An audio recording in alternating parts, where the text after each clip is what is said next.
जय हिंद। आज हम ये देखते हैं कि इंडिया और चाइना में युद्ध होता है तो किसके पास कौन सा हथियार ज़्यादा है और कौन सा हथियार खतरनाक है, दोनों इसका किस तरह से प्रयोग करेंगे। तो सबसे पहले हम ये देखते हैं कि इंडिया और चाइना के बीच में दोनों की आर्मी की रैंकिंग कितनी है। तो दुनिया में अमेरिका टॉप नंबर पे है, दूसरे नंबर पर रसिया और तीसरे नंबर पर चाइना आता है और चौथे नंबर पर इंडिया आता है। रैंक के हिसाब से ज़्यादा का अंतर नहीं है। अगर आप इंडेक्स देखेंगे तो ग्लोबल फायर पावर इंडेक्स में जिसका रैंकिंग जितना कम रहता है इंडेक्स में, वो उतना ज़्यादा पावरफुल माना जाता है। चाइना का कम है 0.6, इंडिया का 0.9। यहां आपको भले लग सकता है कि चाइना पावरफुल है, आगे देखते चलेंगे, जब तक पूरा नहीं देखेंगे आपको समझ में नहीं आएगा और आप भी चाइना के $10 बिलियन जो खर्च कर रहा है चाइना, उसी जाल में आप भी फंस जाएंगे। चाइना पूरी दुनिया के मीडिया में जो पैसे देता है रिश्वत के रूप में या अपनी प्रॉपर्टी को दिखाने के लिए, अपनी तारीफ कराने के लिए, अपनी क्षमता को दर्शाने के लिए, वो $10 बिलियन है। चाइना का जो सबसे बड़ा प्लस पॉइंट है वो उसकी इकोनॉमी है। उसका बजट बहुत ज्यादा है, $237 बिलियन, और हम लोग का बजट उसके आगे बहुत ही कम है। हमसे उसका रक्षा बजट 4 गुना ज्यादा है, $61 बिलियन है। इसमें हम एक डेडिकेटेड अलग से वीडियो बनाएंगे। यही हमारी इंडियन आर्मी के लिए सबसे बड़ा सरदर्द है, बाकी कोई टेंशन नहीं है चाइना और इंडिया से।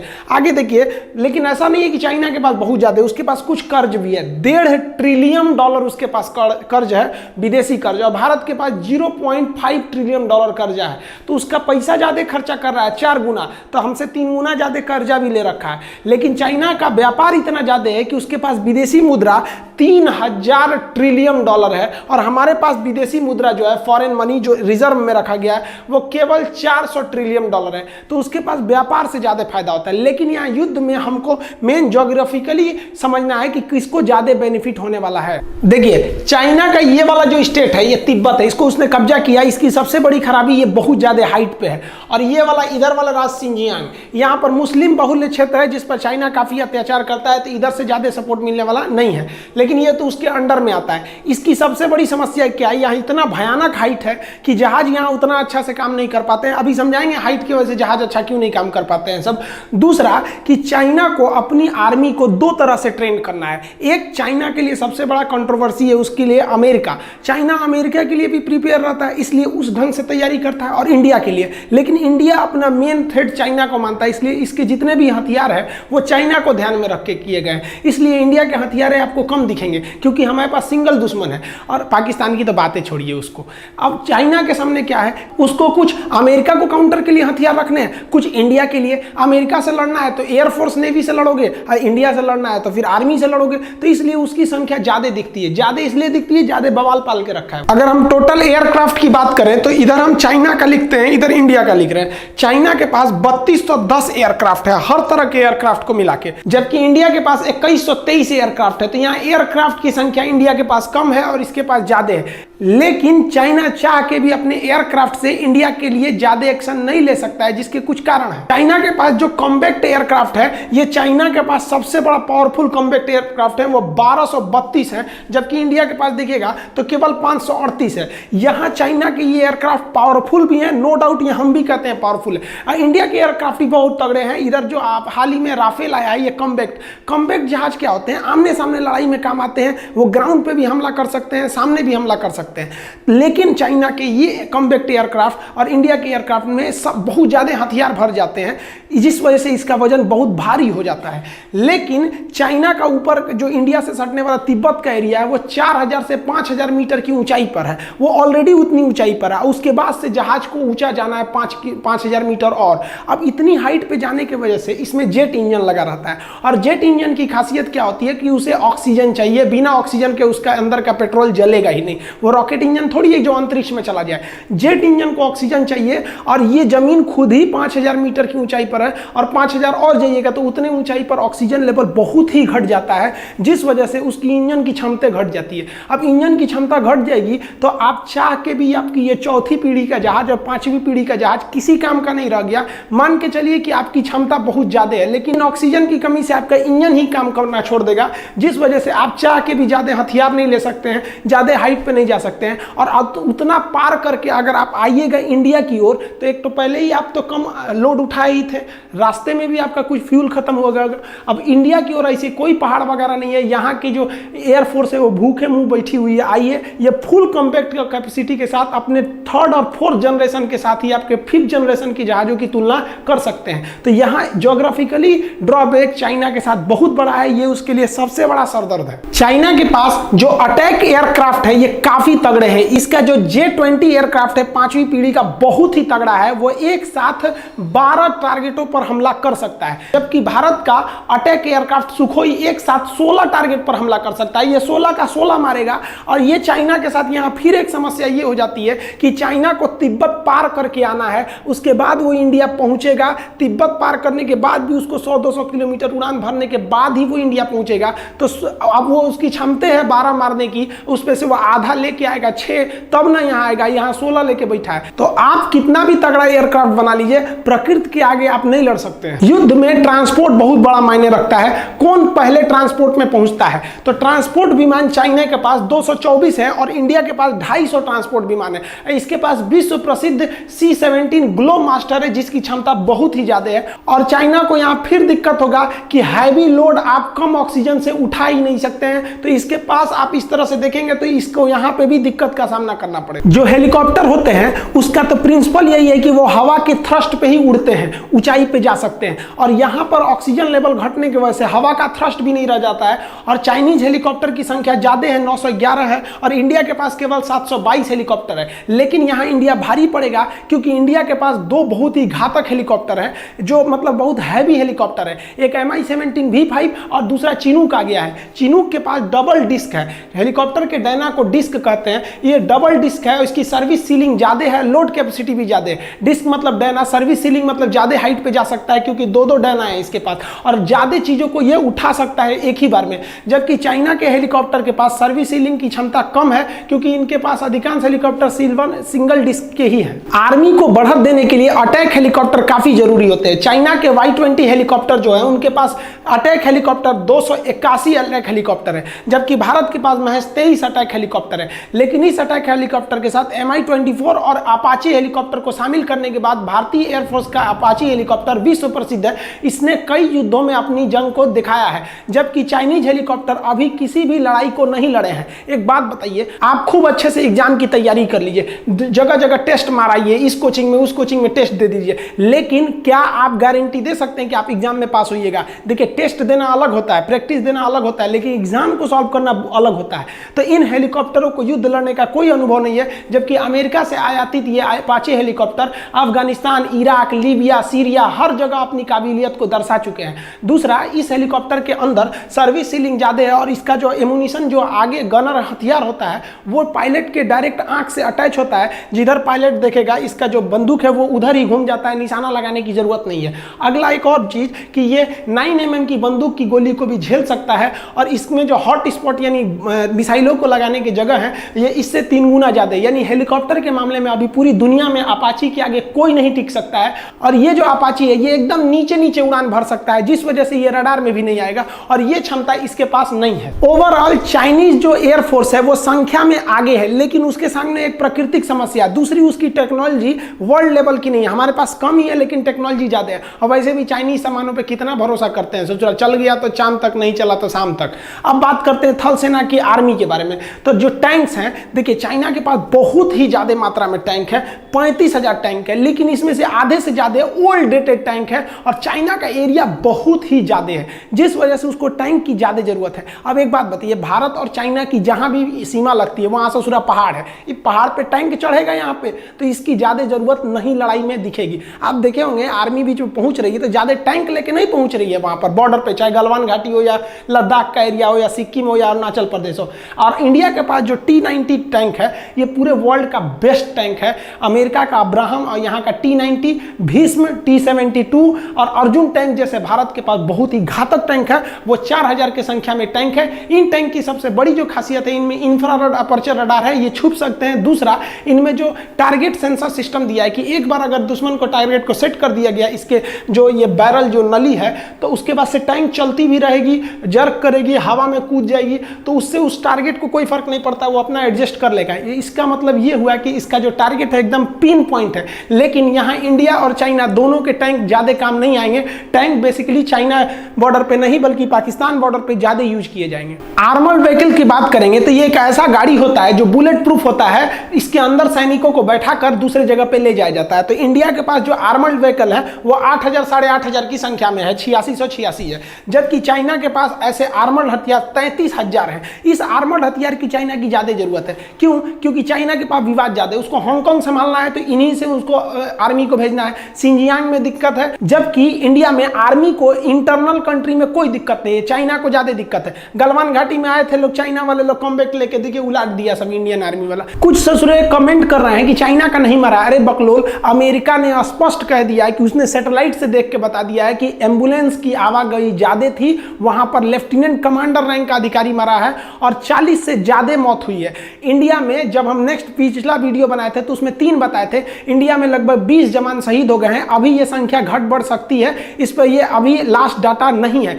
लेकिन चाइना का खुद का न्यूज ने क्या कहा है कि चाइनीज सोल्जर को भी काफी ज्यादा कैजुअलिटी उठानी पड़ी है। हम इस बात को स्वीकार करते हैं, लेकिन ये नंबर नहीं बताएंगे क्योंकि इससे हमारे देश के अंदर लोगों के अंदर एक अलग सी भावना आ जाएगी। इसका मतलब आपके अंदर ज्यादा मरे हैं लोग, तभी आपकी आर्मी लोग पूछेंगे आपसे। सेल्फ प्रोपेल गन वो होते हैं जिनके अंदर ऑटोमेटिक कैनन यानी बारूद को लोड करके हमला किया जाता है। चाइना के पास लगभग 3800 सेल्फ प्रोपेल गन है, जबकि इंडिया के पास महज 250 है।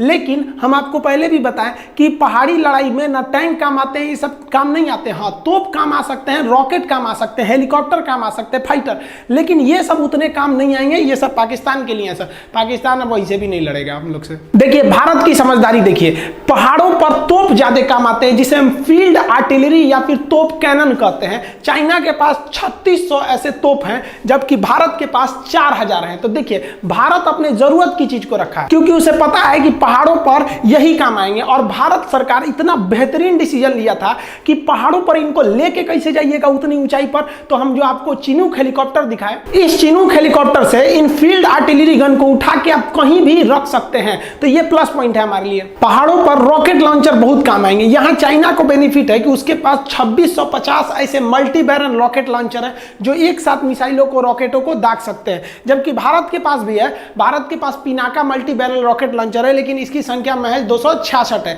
यहां भारत को एक निगेटिव स्थिति का सामना करना पड़ेगा। मीडिया के द्वारा, फेसबुक के द्वारा आपके ऊपर एक दबाव बनाया जाता है कि चाइना बहुत खतरनाक है, उसकी आर्मी ज्यादा है, घंटा आगे है। देखिए कैसे चाइना के पास जो एक्टिव आर्मी है वो 21 लाख है। आपको यह संख्या जरूर ज्यादा लगेगा, लेकिन भारत के पास एक्टिव आर्मी 14 लाख है। तो आप कहेंगे 14 लाख, ये 21 लाख। चाइना के पास जो रिजर्व आर्मी रखी गई है वो 5 लाख रखी गई है। तो 21 5 कितना हुआ? 26। और भारत के पास जो रिजर्व में रखा गया है फौजियों को वो 21 लाख है। 14 लाख उधर, 21 लाख इधर, टोटल 35 लाख हो गई। पूरी दुनिया में सबसे बड़ी स्टैंडिंग आर्मी भारत की है। लेकिन आपको कभी यह एहसास नहीं होने दिया जाता है क्योंकि चाइना $10 बिलियन खर्च करता है। आप कभी भी फेसबुक, व्हाट्सएप इस सब पे चाइना की कोई बुराई नहीं सुन सकते। चाइना को पता है उसकी हकीकत, इसलिए वहां के लोगों को फेसबुक, व्हाट्सएप ये सब इस्तेमाल करने पर बैन है, क्योंकि उनके जितना भी प्रचार कर रहे हैं वो सारे उजागर हो जाएगा। देखिए नेवी की बात करते हैं तो जो चाइना के पास फ्लीट यानी जहाजों का बेड़ा है वो 750 जहाजों का पूरा फ्लीट है, जबकि भारत के पास 285 जहाजों का फ्लीट है। आप कहेंगे यहां तो चाइना को प्रॉफिट है, नहीं प्रॉफिट है। वो दक्षिणी चीन सागर को छोड़कर नहीं हट सकता है, क्योंकि वहां छोड़ेगा तो उसके विरोधी सब वहां पे चढ़ जाएंगे। और भारत का हिंद महासागर में कोई विरोधी नहीं है और ना ही किसी की औकात है जो भारत से लड़ सके। चाइना के पास अभी 2-2 एयरक्राफ्ट कैरियर है। ये एयरक्राफ्ट कैरियर इतने बड़े होते हैं कि इस पे जहाजें उतर सकती हैं। ये आपको संख्या में ज्यादा लगेगा, ये नए नए अभी शामिल किया है। और हम लोग अपने सेना में से 3-3 ठो एयरक्राफ्ट कैरियर रिटायर कर दिए। अतः चाइना को इन एयरक्राफ्ट कैरियर के यूज करने का कोई एक्सपीरियंस नहीं है। और हमने 1971 में पाकिस्तान का वीडियो बनाया, आप देखिएगा कितने खतरनाक था हमारा विक्रांत। फिलहाल हमारे पास एक एयरक्राफ्ट कैरियर है, लेकिन ये इन दोनों पर भारी पड़ेगा क्योंकि ये रूस का बना हुआ है। विक्रमादित्य काफी शक्तिशाली है और हम लोगों को नेवी का एक बहुत बड़ा एक्सपीरियंस है। देखिए चाइनीज नेवी का जो सबसे बड़ा पावर है ना वो उसकी पनडुब्बी सबमरीन का है। इसे साइलेंट किलर कहते हैं, ये पानी के अंदर रहता है। चाइना के पास इसकी संख्या 74 है और भारत इस मामले में बहुत ही पीछे है। इसकी संख्या 16 है और आधे से ज्यादा पुराने हैं।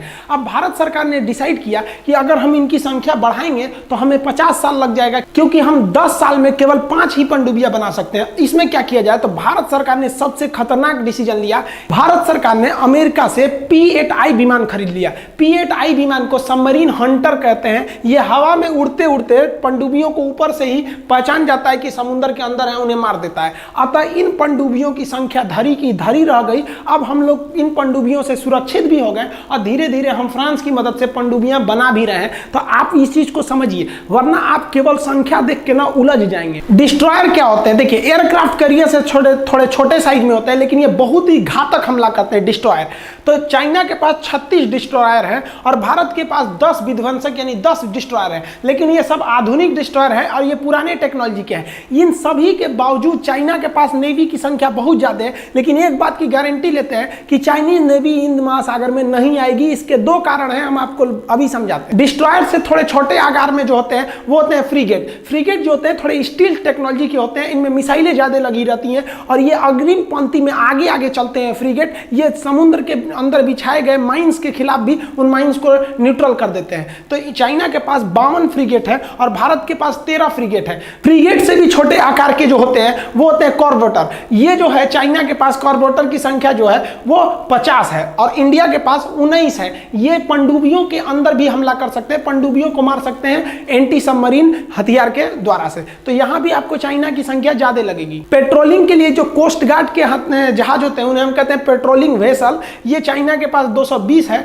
और भारत के पास 139। ये क्या करते हैं? युद्ध में जो नेवी के जहाज घायल हो जाते हैं, जिसपे बम गिर जाता है, तो उसमें से इवैक्यूएट कराते हैं, लोगों को बाहर निकालते हैं, सैनिकों को। तो ये राहत के काम में बहुत ही महत्वपूर्ण भूमिका निभाते हैं। यहाँ दोनों में ज्यादा का डिफरेंस नहीं देखने को मिलता है। उसका कोस्टल एरिया भी चाइना का ज्यादा है। संख्या अधिक होने के बाद भी चाइनीज नेवी बहुत कुछ नहीं कर पाएगी, जिसका दो रीजन है। पहला रीजन समझिए, जैसे हम एक टीचर हैं, हम सब कुछ छोड़ सकते हैं, पढ़ाना नहीं छोड़ सकते क्योंकि उसी पे हम आश्रित है। हमको लोग टीचर के नाम से जानते हैं, हम वो कैसे छोड़ सकते हैं? तो चाइना सब कुछ छोड़ सकता है, व्यापार नहीं छोड़ सकता है। चाइना को एशिया का मरीज कहा जाता था, आज आगे कैसे चला गया? क्योंकि उसकी पूरी दुनिया में व्यापार है, पूरी दुनिया में उसके खरीदार हैं और इस सामान को पहुंचाने के लिए उसको हिंद महासागर में आना ही पड़ेगा। चाहे वो अफ्रीका में बेचे, यूरोप में बेचे, कहीं भी बेचे, तुमको यहां से जाना ही है हिंद महासागर में। और हिंद महासागर में तुम भारत से बैर करके नहीं जा सकते हो, तुम्हारा व्यापार चौपट होगा, इस बात की गारंटी है। दूसरा, अभी अमेरिका ने अपने 2-2 एयरक्राफ्ट कैरियर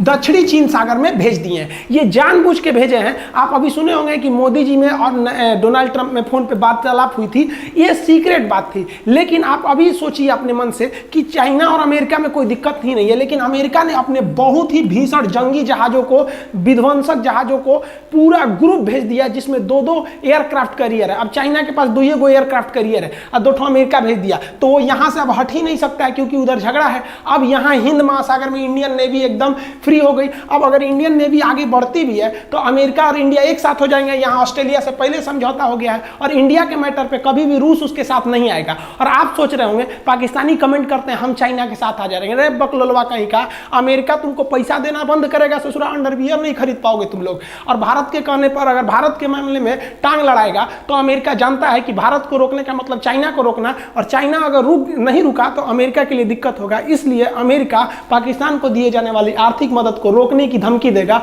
और इस धमकी से ही तुम लोग का पैंट गीला हो जाएगा।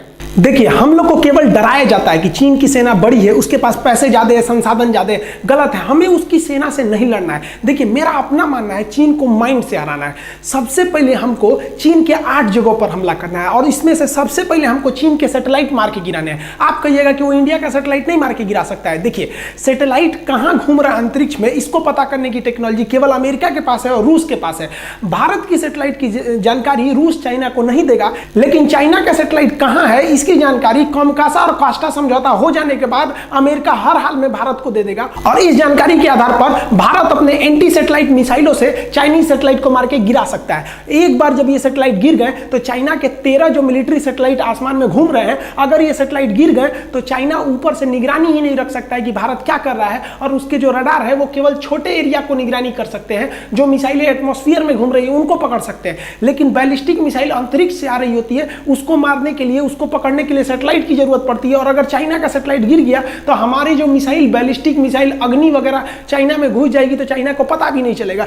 जैसे ये सैटेलाइट गिरे, चाइना का एक बहुत बड़ा ड्रॉबैक होगा उसकी निगरानी, सर्वेलांस में। और इसके बाद जो सबसे तेज एक्शन लेता है, देखिए सैटेलाइट गिर गया तो चाइना की मिसाइलें भी काम नहीं कर सकती है, और उसके बाद अचानक जो चाइना के जो एयर स्ट्रिप हैं, हवाई पट्टियां, इन पर ताबड़तोड़ हमला करना चाहिए। जो तिब्बत और सिंजियांग का एरिया जो भारत से लगता है, इन एयर स्ट्रिप को गिराने के बाद चाइना कोई भी काउंटर अटैक नहीं कर सकता है। हम लोग को मेन चाइना को आगे बढ़ने से रोकना है। जैसे एयर स्ट्रिप टूट गए, चाइनीज विमान हवा में उड़ान नहीं भर सकते बिना एयरपोर्ट की मदद से। इसके बाद हम लोग को चाइना के पावर ग्रिड पर हमला करना है। चाइना में 2 सबसे बड़े पावर ग्रिड है जो हर जगह इलेक्ट्रिसिटी देते हैं। अगर हम इस पावर ग्रिड को गिरा दिए, एक भी बम गिरा ना पावर ग्रिड पे, पूरा चाइना के अंदर ब्लैकआउट हो जाएगा, उसके अंदर बिजली कट जाएगी। आप सोचिए, आपके यहाँ 2-3 दिन बिजली कट जाएगी, हर एक चीज ठप हो जाएंगे, कितना आपका इन्वर्टर बैकअप पावर देगा।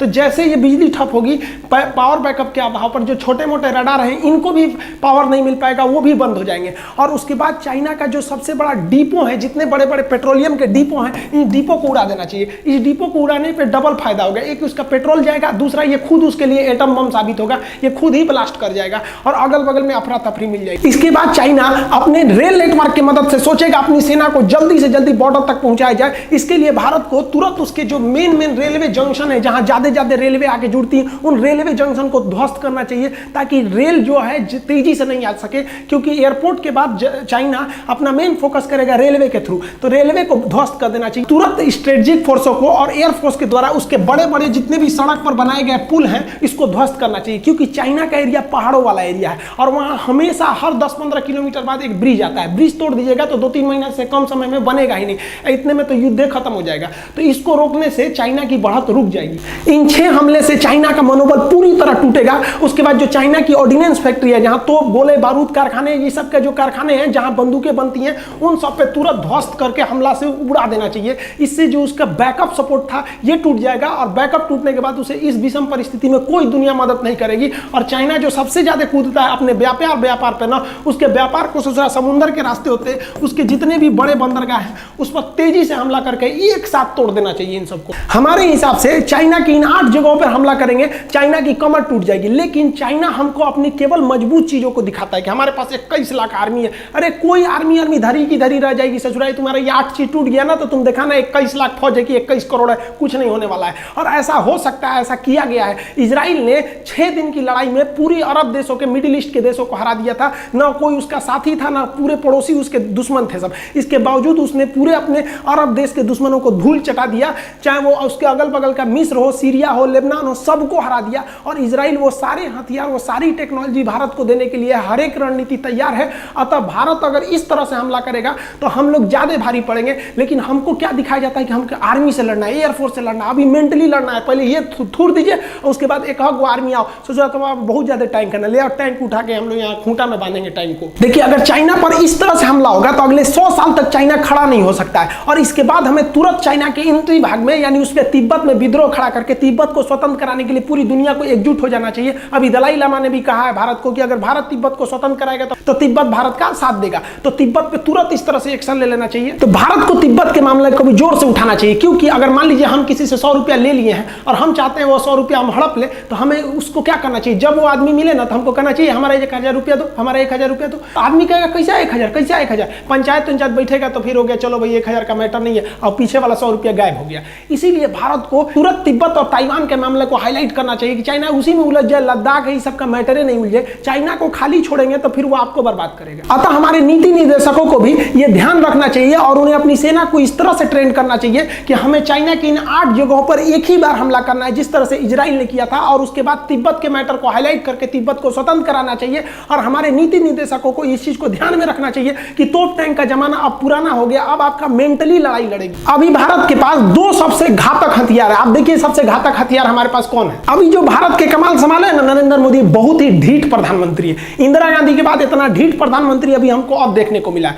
देखिए नरेंद्र मोदी का डिसीजन कितना तगड़ा था कि जैसे गलवान घाटी में खबर आई कि भारत के 20 जवान शहीद हुए हैं और चाइना के 43 कुत्ते मरे हैं, और वो लोग भी मरे हैं, क्योंकि ये जो है पूरी तरह से अमेरिका का न्यूज है। उसने कहा है कि हमने क्लोज मॉनिटरिंग की है। अमेरिका ने रिपोर्ट दिया है कि चाइना के गलवान घाटी के एरिया में चाइना ने एम्बुलेंस और एयरलिफ्ट से अपनी लाशों को उठाकर ले गया, और चाइना ने खुद कहा है कि हम इसको ज्यादा हम संख्या नहीं बताएंगे क्योंकि हमारे देश में इसके एक निगेटिव इफेक्ट पड़ सकता है। और चाइना ने क्या कहा है कि भारत सरकार को भारत के सैनिकों को माफी मांगना चाहिए। इसका मतलब जो पिटाया है वही ना कहता है कि दूसरा आदमी माफी मांगे। और कुछ लोग को तो भरोसे नहीं हो रहा है कि भारत वाले भी चाइना को मारे होंगे। ऐसे लोग को यो भरोसा नहीं होता है कि ससुरा अपने बाप के हैं कि नहीं है। चाइना वाले छोटे छोटे होते से कुंफू कराटा मार रहे थे सब, बॉर्डर पे आके ये कराटा मार रहे थे सब ऐसे ऐसे। अब भारत के सैनिक गांव में खेती किया हुआ आलू बोया हाथ से पकड़ के मुड़िया ईट दिया, कैसे जुड़ा चाय चुई करता है हमारे यहाँ। इतनी तो होते हैं चाइनीज। जब भारतीय सैनिक कद काठी से भी हैवी साबित होते हैं सब उनके सामने। मोदी जी ने देखा कि यहाँ पर बहुत ही ज्यादा टेंशन बढ़ते जा रहा है।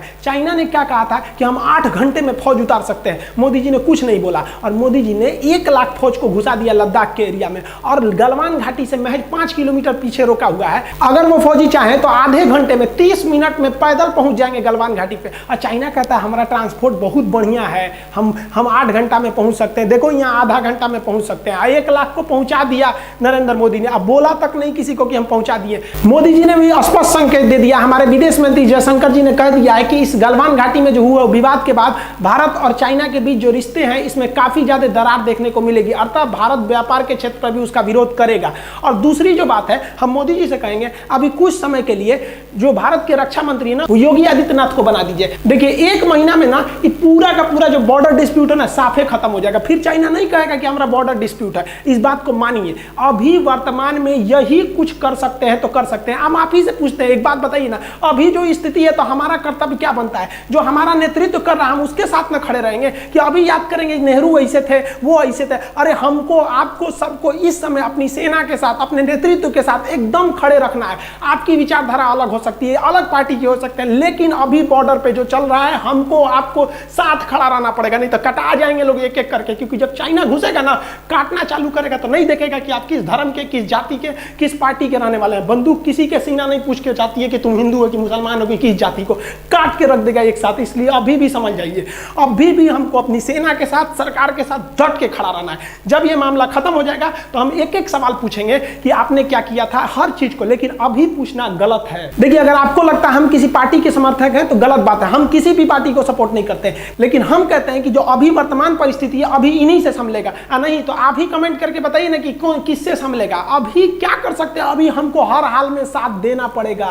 देखिए इस वीडियो में हम मिसाइलों के बारे में ज्यादा चर्चा नहीं किए क्योंकि वीडियो काफी लंबा हो जाता। अभी हम केवल दोनों की क्षमता की तुलना कर रहे थे, ना कि उनकी स्पेसिफिकेशन की। बाकी अगर आप कहेंगे तो हम cruise missile, ballistic missile, supersonic, subsonic, surface to surface, LRSAM, ये सब क्या मिसाइल होती है, इसमें क्या अंतर है, इसको समझा देंगे। साथ ही दोनों देशों के जो जहाज है या जो हेलीकॉप्टर है या जो भी फाइटर प्लेन है उसको 1 to 1 रख के तुलना भी कर सकते हैं कि इसका डिस्क कैपेसिटी कितना है, इसकी सर्विस सीलिंग कितनी है, इसमें हॉट स्पॉट कितने जगह पे लगाएंगे, इसमें किस तरह का रडार है। इस सब के बारे में भी अगर आप कहेंगे तो हम एक अलग वीडियो बना देंगे जिसमें हम एक एक चीज की तुलना करा देंगे। अगर इसमें करते तो वीडियो 4 घंटा का हो जाता है, काफी लंबा हो जाता है। हमारे हिसाब से भारत को भी इजराइल की नीति अपनानी चाहिए। बाकी आप क्या सोचते हैं? क्या चाइना के 8 जगहों पर हमको टारगेट लेकर रखना चाहिए कि नहीं, कि रातों रात हम हमला कर सकते हैं या नहीं? आपको क्या लगता है कि उन 8 जगहों पर हमला करने के बाद क्या चाइना खड़ा हो सकता है? चाइना पूरी दुनिया में कोरोना बांट दिया। हमारे ख्याल से जो अन्य बॉर्डर पे है ना, भारत सरकार को हॉस्पिटल से उठा कोरोना मरीज को वर्दी पहना के घुसा देना चाहिए चाइना बॉर्डर पे। लो ससुरा धकिया, देखो तू ससुरा कोरोना बांटा, हम वो बांट देंगे तुरा यहाँ पे। चाइना शराफत से सुधरेगा ही नहीं। आपको क्या लगता है? आप कमेंट करके बताइए। मिलेंगे हम लोग नेक्स्ट वीडियो में, तब तक के लिए जय हिंद।